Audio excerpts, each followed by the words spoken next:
In Syria, heavy fighting has resumed in Sweida province after a fragile ceasefire between Druze and Bedouin tribes collapsed. The Interior Ministry says security forces are being redeployed to the area following urgent appeals from locals amid escalating violence.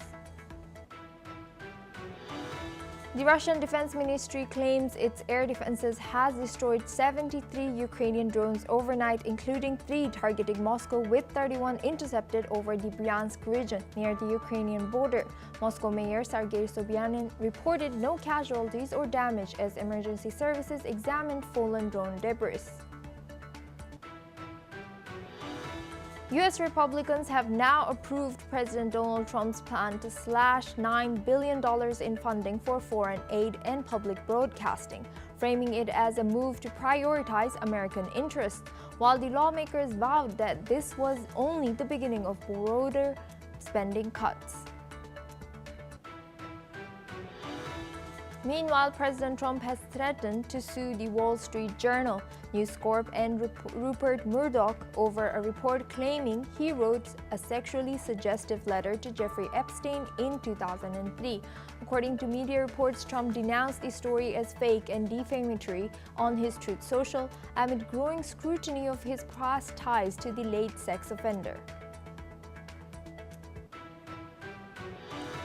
Brazilian President Lula da Silva has slammed U.S. President Donald Trump's plan to impose a 50% tariff on Brazilian imports starting in August, calling it unacceptable blackmail and vowing not to take orders from any foreigner. The escalating trade spat follows Trump's claims of unfair practices and treatment of ex-President Bolsonaro.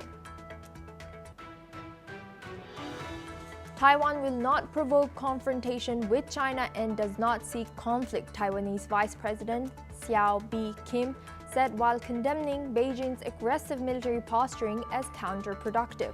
While speaking in Taipei, Hsiao stressed that Taiwan's peace-loving people reject China's claims over the island and labeling of President Lai Ching-te as a separatist.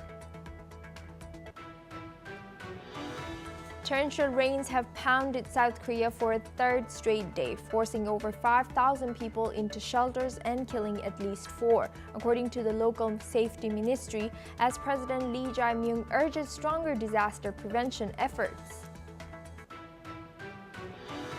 China's Ministry of State Security has accused foreign spy agencies of attempting to steal rare earths by colluding with domestic lawbreakers, calling it a serious threat to national security. While not naming any specific country or agency, the agency vowed to crack down on infiltration and espionage.